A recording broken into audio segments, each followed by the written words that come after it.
Why do you feel terrible and not really fulfilled after sex with a prostitute? Because it's just a physical need that's met, and it's just a very strong physical need that you went there in the first place. It's transactional, and there are no pretenses or bones about it. Why do most men not like sex with a prostitute? Because it's transactional, with no pretense. What is romantic love, so-called love? It's transactional sex with pretense. A sex that slowly drops in frequency until it's not there anymore. Why do married people get into swinging relationships and they last for decades in the swinging relationship? Because the friendship part works, but they both like the variety of sexual pleasures with other people. And it lasts for long time. Also relationships where you are not living together, they tend to last much longer because you only get together when you mutually have the desire to do so.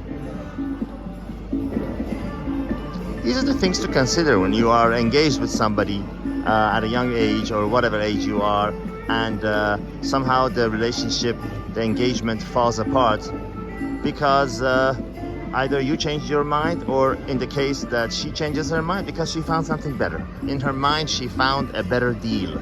There is no other way to look at it. Don't listen to these, I don't want to name names, but I will name names. There is one woman who's in my book one of the biggest con artists that is out there in the history of the so-called relationship coaches.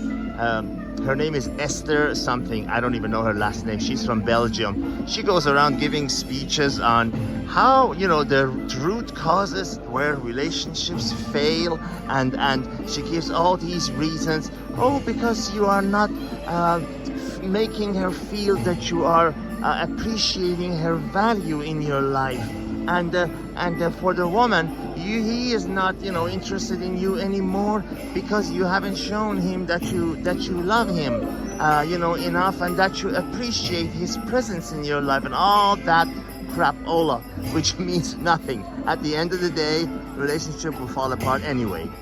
What is the true name of marriage counselors? Divorce delayers. The true name of marriage counselors. Why is that Esther, whatever her name is, Esther Perling or whatever her name is, the one from Belgium, why is she alone herself? Why nobody talks about the fact that she's alone and divorced several times? Because she is trying to sell something called hope.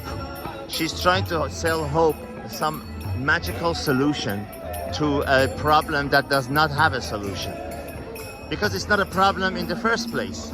It's something that you created yourself. It's something that was created in your mind, and you wonder why this artificial thing does not work as something natural, because it is not natural. It's not natural to be with one person your whole life, day in and day out, for until death do us part. That is man-made. That is absolutely man-made, and it will not work. So no matter what kind of a dating coach and an expert and relationship expert and dating coach and romance managers and marriage counselors and therapists and whatever you go to, nothing's gonna change. An artificial thing is artificial. A 100% polyester shirt is polyester, and 100% cotton shirt is cotton.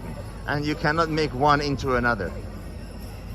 The point of this video is that when something is transactional versus something that is real, it simply will not last, and it will not stand the test of time, because it is not based on what it is promised to be. Romantic love. People say, oh, I was engaged to this girl and she was the love of my life, and we told each other that we are each other's soulmate, and we went on a you know, a trip together before our marriage and whatever, and then when we came back, everything fell apart. Well, why? And the people, you know, I know people that spend months, years looking back as trying to figure out what happened. Don't do that to yourself. I tell you what happened. In her own mind, she found something better. She thought, okay, this is a better deal.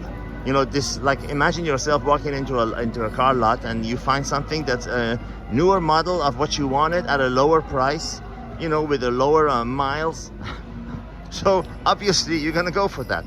And you know, maybe it's not the best analogy, but in her mind, the women are looking for you know, one who's got the most money and is the youngest, and also has the looks and everything else on top of it. But don't let anyone fool you. Money and security is 100% on top of their list, and it goes from 1 to 100, and everything else starts from 101. I have known a situation in the United States where two people were engaged, and the woman leaves the guy, and the guy you know, for someone else, and the guy wins the lottery, and she comes begging back. I mean, this was so blatant and ugly. I mean, she was shameless, absolutely shameless. She comes back and begs him to take him back, and the guy does, and that sucker does. I mean, honestly, in that case, honestly, I'd say whatever that man loses, he deserves it, and the woman deserves to win also. Because if you're such a fool, if you don't learn from your mistakes, if you close to your eyes to the past experiences you've had, if you don't know that when a mosquito lands on your skin, he's about to bite you and leave a nasty gift for you when it leaves, then you deserve that pain. You deserve that loss. Please learn from the mistakes of others and keep your you know, past experiences in your mind, and don't repeat the same mistakes. Don't go against what your mind says just because your heart and your middle section is excited. No, the facts remain the fact. All the best to the next video.